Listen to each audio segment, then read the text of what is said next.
Goeiedag en baie welkom hier saam met ons by Alberton Lewensentrum. Baie welkom ook aan al ons kykers van die woord, ons eredienstyd saam. Nou vandag gaan ons die reeks klaarmaak oor God is lief vir die hele wêreld en hy stuur jou en my om te gaan lief hê.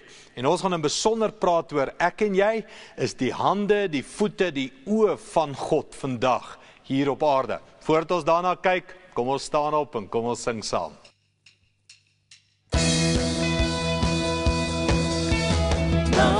Die hele aarde juich van die redder van die wêreld het gekom. Hoog verhewe, hoog opstaan, die koning van die heelal, wat weer terug gaan kom. Elke nasie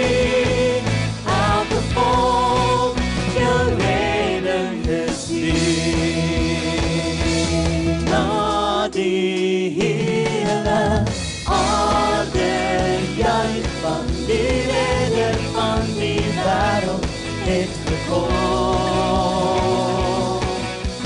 Hoog verhewe, hoog opstaan, die koning van die heelal, wat weer terug gaan kom. Elke nasie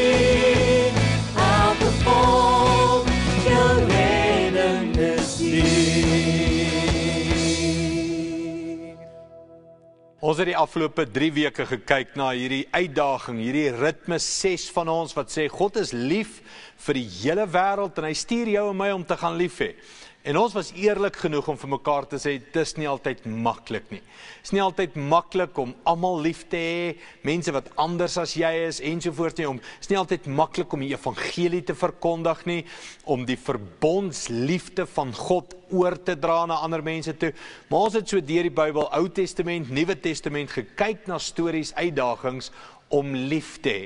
Nou vandag wil ek afsluit met iets ook in die Nuwe Testament, Romeine, waar Paulus vir ons iets verduidelik van wat die goeie nuus is wat ons moet verkondig, hoe ons dit moet leef, waarvoor dit staan, en dan die mooi gedeelte van hoe ons gaan oorwin hier op aarde nou in my en jou lewe. So kom ons gaan lees dit saam en dan gaan ek begin om Romeine 16 vir jou te verduidelik. Kom ons lees saam. Romeine 16 vers 19 en 20. Hy sê: almal weet egter van julle gehoorsaamheid aan die goeie nuus.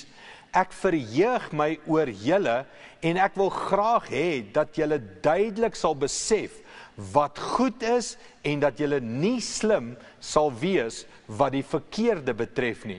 Die God van vrede sal Satan binnekort onder julle voete verpletter. Mag die genade van ons Here Jesus Christus met julle wees. Nou, sommer vinnig hier aan die einde, ons almal wil kom by hierdie gedeelte, wanneer die Here die Satan onder ons voete verpletter. Nee, dis so half die lekker kerktaal, dis iets van oorwinning, daar's nie meer versoekings nie, ons sukkel nie in ons huis nie, ons huwelike werk uit, ons kinders is soet, ons finansies klop, nee, dis daai die Satan is verpletter onder ons voete. Maar ek dink voordat ons by die laaste gedeelte kom, kom ons begin in die begin van daai versie, waar Paulus iets sê, almal het gehoor van julle gehoorsaamheid aan die goeie nuus. Nou hier begin ons denk al klaar anders werk.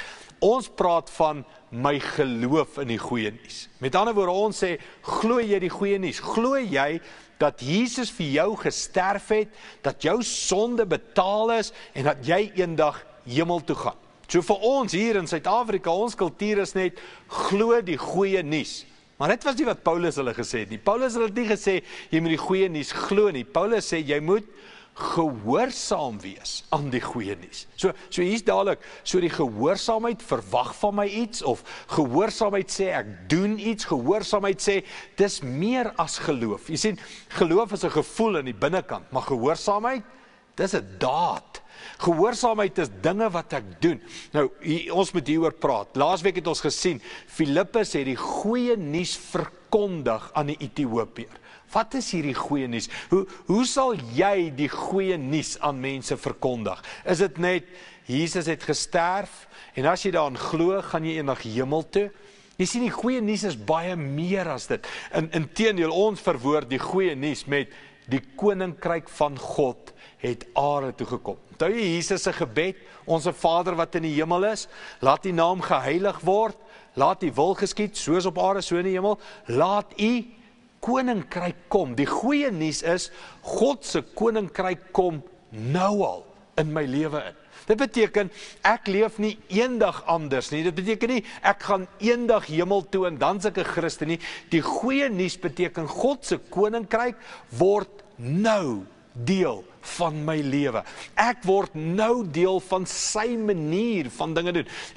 En ek dink ons verwaarloos die beginsel van God se koninkryk nou hier op aarde. En dis eintlik wat Paulus hier bedoel. Hy sê iets van, ek is bly om te hoor van julle gehoorsaamheid aan die beginsels van die goeie nuus, die koninkryk van God, dat jou lewe nou al verander. En dis iets van, hoe sal ons land lyk as die koninkryk van God nou kom? Hoe sal jou huis lyk? Hoe sal 'n kerk bestuur lyk? Hoe sal 'n kerk se dienste lyk? Hoe sal ons dorp lyk as die koninkryk van God tussen ons inkom? Hoe sal dit lyk as ek en jy gehoorsaam is, nie net aan 'n storie van Jesus wat gesterf het nie, maar as ek en jy gehoorsaam is aan die koninkryk van God wat nou tussen ons gekom het. Iets van sy liefde vir alle mense, sy beginsel, sy reinheid, sy genesing, sy wonderwerke. Hoe sal ons lewens lyk as die koninkryk van God tussen ons gekom het en tussen ons werk? So, wanneer Paulus skryf en sê, ek is so bly om te hoor en almal hoor van julle gehoorsaamheid aan die goeie nuus, praat hy van julle het begin verander in hoe julle lewe. En dis die hele doel van die koninkryk van God. Dis die hele doel van die evangelie, die goeie nuus. Is nie eendag gaan ek hemel toe nie. Die goeie nuus is, nou kan ek verander. Nou kan ek anders met my man praat, met my vrou praat. Nou kan ek my geld anders bestuur. Nou kan ek betekenis kry hier op aarde. Nou kan sy koninkryk in my lewe inkom. En ek leef met vrede, vervulling, iets van contentment, joy, nou hier op aarde, in my verhouding met God. So, die vraag wat ek jou wil vra is, hoe is jou siening oor die goeie nuus? Hoe is jou siening oor redding? Is dit eendag in die hemel? Wat is jou siening van 'n verhouding met God, Christendom? Is dit eendag gaan ek hemel toe, of is dit iets van, vandag leef ek anders? Vandag kan my kinders in my lewe sien, ek is in die koninkryk van God. Vandag kan my kollegas, my baas, my medewerkers, my vriende, hulle kan sien, ek is in die koninkryk van God. Onthou wat Paulus gesê het, almal verheug hulle oor julle gehoorsaamheid aan die evangelie, die goeie nuus, die koninkryk van God. Sy tweede sinnetjie wat hy skryf, voordat hy kom by die oorwinning oor die Satan, onthou dis waartoe ons op pad is, sy tweede sinnetjie wat hy skryf is, Paulus sê, ek verheug my ook oor julle, omdat julle slimmer word in die goeie dinge, en nie wys word in die verkeerde dinge nie. Nou hier's 'n effek, hier's 'n gevolg van die koninkryk van God. Jy sien, as ek en jy regtig besig is met Jesus, as ek en jy regtig besig is met 'n ritme in Jesus, 'n evangelie, die goeie nuus, die koninkryk, dan word ek en jy al hoe wyser in 'n korrekte beeld van wie God is, wat sy koninkryk is, wat sy plan is hier op aarde. As ek en jy nie deel is van die koninkryk nie, as ek en jy nie deel is van die ritmes nie, dan word ons al hoe wyser in die bose. Nou, ons kan dit maklik praat, nee, aards praat, iets van, ek en jy word gebombardeer met bose wysheid. Ek bedoel, ons media's vol daarvan, nee. Ons TV, ons flieks, ons blootstellings, ons koerante, alles wat ons lees, is 'n wysheid wat groei in die boosheid van die wêreld, van die agteruitgang, die moord, die doodslag, die slinksheid, die korrupsie. Dis net asof daai wysheid groei by die dag. En as ek en jy nie pas op nie, is dit al wat ons lees. Dis al wat ons sien, dis al wat ons denke volmaak, is 'n groei in die verkeerde en die boosheid en die slegte. En Paulus sê, ek verheug my dat julle groei, julle kennis groei, julle wysheid groei in die regte, die wat's goed, die mooi in die lewe. Nou weer 'n keer, ons moet teruggaan na die koninkryk toe. Want jy sien, jy groei in wat's reg en goed en mooi, wanneer jy koninkryk verstaan. Ek en jy is geroep om deel te wees van die koninkryk van God. Al bly ons op aarde, al leef ons in Suid-Afrika onder 'n ander regering, ander land, ander reëls, my groot autoriteit is God se koninkryk, sy reëls, sy beginsels. En wanneer ek in sy wysheid groei, en ek kan dit noem ons ritmes, né? Sy wysheid van God is liefdevol en God is beskikbaar en God is die weg en God is koning en God is hier nou in my en jou lewe en hy bring liefde en verandering. As ek in sy wysheid groei, groei ek in wat? In die koninkryk. Ek groei in sy manier, ek groei in dit wat hy plant, wat ewig gaan wees. So Paulus sê, eerstens, julle leef die koninkryk, julle is gehoorsaam aan, julle groei daarin, julle verstaan dit. En dan kom hy by die versie uit. En spoedig gaan die Here Satan onder julle voete verpletter. Nou, voordat ek weer by die Satan uitkom, waarby almal wil uitkom, net vinnig die voete, onder jou voete. Teresa van Avila, 'n saint wat 'n paar 100 jaar of 1000 jaar terug geleef het, sy het gesê, Christus is nie vandag meer op aarde nie. So Christus het nie vandag oë nie, hy het nie ore nie, hy het nie voete nie, hy het nie hande nie. Maar sy sê, jy is nou sy oë, jy is nou sy hande, jy is nou sy voete. En hier kom ons terug by die koninkryk. Die koninkryk van God beteken, ek en jy as gelowiges, volgelinge van Jesus, is gehoorsaam aan die koninkryk en ons word sy hande. Ons word sy voete, ons word sy oë wat goed raak sien. En nou begin hy en hy sê, wanneer jy in die koninkryk van God leef, wanneer jy die koninkryk is, wanneer jy die hande, die voete, die oë is, wanneer jy God se liefde is, dan sal die Satan onder jou voete verpletter word. Jy sien, ons wil hierdie belofte vat en ons hier in gebied en bid en ons bestraf die duiwel en ons bestraf hom oor die skool en ons bestraf hom oor ons kinders en ons wil net die duiwel verpletter onder ons voete. Hoor mooi, die duiwel is nie bang vir my en jou nie, maar die duiwel is bang vir die koninkryk van God. Die duiwel is bang vir Jesus Christus en sy ritmes en sy leefstyl. Hy skrik nie vir 'n naampie en 'n dit en 'n dat nie. Die duiwel is verpletter onder 'n leefstyl van die koninkryk. Nou, wanneer ek en jy op straat ry of wanneer ek en jy in Suid-Afrika rondbeweeg, ek weet nie van jou nie, maar ek sien die duiwel redelik baie. Ek sien hom in korrupsie. Ek sien hom in armoede, ek sien hom in onderdrukking, ek sien hom in onregverdigheid, ek sien hom in verkeerdheid en sonde en die gebrek wat in ons land in die gang is na goeie, gesonde, eerlike leierskap. Ek sien die vyand oral. En ek en jy wil die vyand verpletter. Ons soek 'n nuwe land, ons soek 'n nuwe regering, ons soek 'n eerlikheid, ons soek 'n liefde, ons soek opregtheid in ons land. Waar begin dit? Ek soek die koninkryk van God in my lewe. Ek moet nie net glo in die koninkryk nie, ek moet gehoorsaam wees aan die koninkryk. Dan sal God die Satan onder ons hande en ons voete en ons oë verpletter. So ek en jy moet rondry met oë van Christus.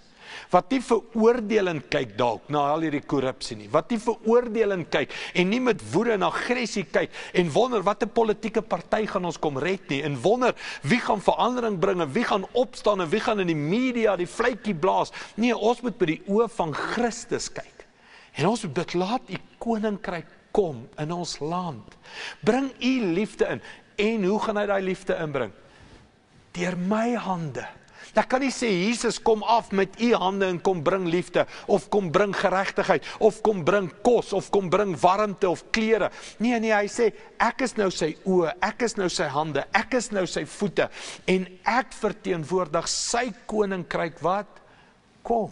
So as ek en jy deur ons land ry, en ons sien al die armoede en die seer en die korrupsie en die verkeerd, ek dink nie ons oplossing is 'n politieke party nie, ek dink nie ons oplossing is 'n nuwe regering, ek dink nie ons oplossing is 'n X, Y of Z nie, ek dink ons oplossing is Christene, wat werklik die koninkryk van God leef. En die koninkryk van God is lief vir die hele wêreld. En hy stuur jou en my om sy hande te wees, sy voete te wees, sy oë te wees, en om te gaan lief hê. Nou, ons almal weet, liefde is prakties, né? Dis nie net 'n klomp filosofie wat ek nou met jou deel nie. Dis nie my ideologie van menswees, sosialisme of iets soos. Nee, die koninkryk van God is werke, prakties, hier tussen mekaar. So, my vraag is, hoe kan jy hierdie week liefde wees? Hoe kan jy hierdie week hande wees? Hoe kan jy hierdie week die oë van Christus wees, wat iemand raak sien, wat niemand ooit raak sien nie? En daar is soveel mooi stories, né, van mense wat ander mense net raak sien, erken met die oë, in die oë kyk, groet, by die naam groet, erkenning gee, jy's 'n mens. Hoe kan ek hande wees?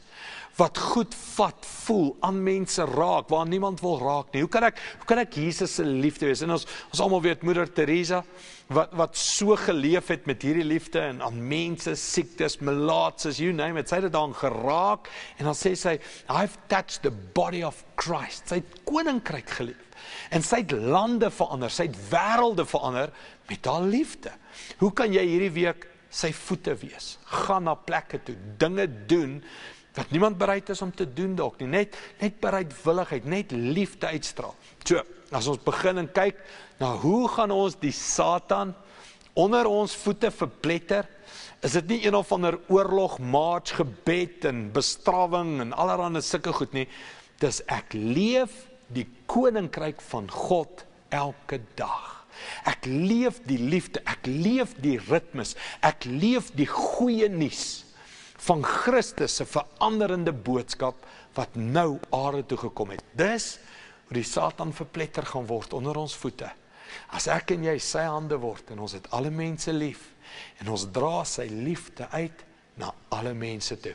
Kom ons dink, hoe gaan ons hierdie week sy hande, sy voete, sy oë wees, en regtig lief hê en oorwinning sien. Kom ons luister na hierdie lied.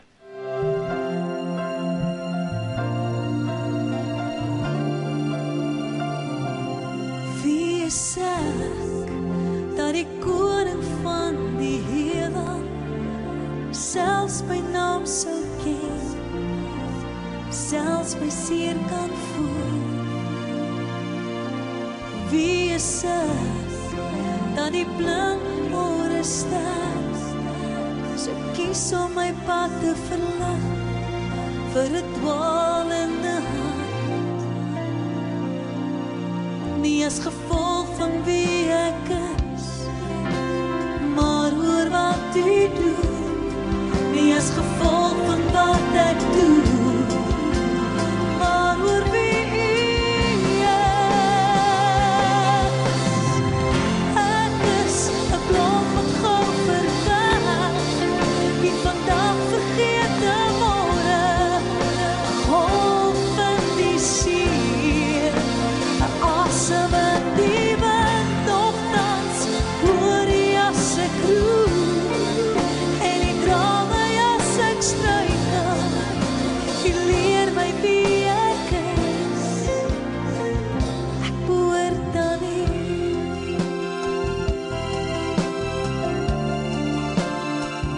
Ek behoort aan u, waarom sal ek bang wees, want ek behoort aan u.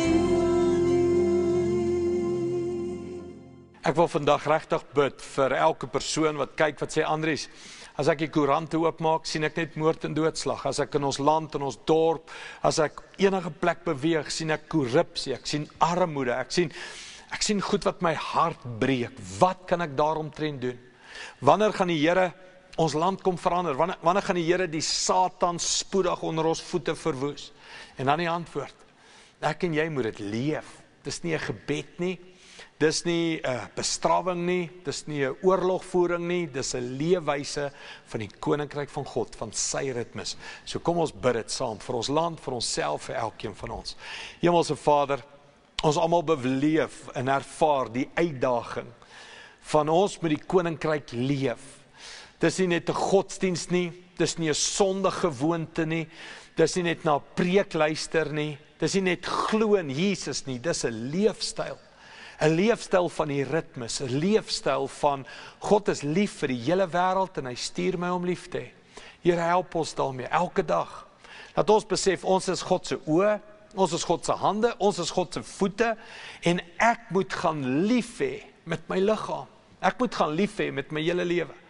En Here, dis moeilik. Ons beleef uitdagings, ons beleef aanvalle, ons beleef seer. Maar ek wil bid, gee ons vandag die krag, die geloof en die liefde om te volhard met u opdrag. En dankie Here, u gaan spoedig die vyand, die Satan onder ons voete verwoes, En ons gaan in 'n liefdevolle land leef, vol vrede en liefde. Dankie daarvoor, in Jesus naam. Amen.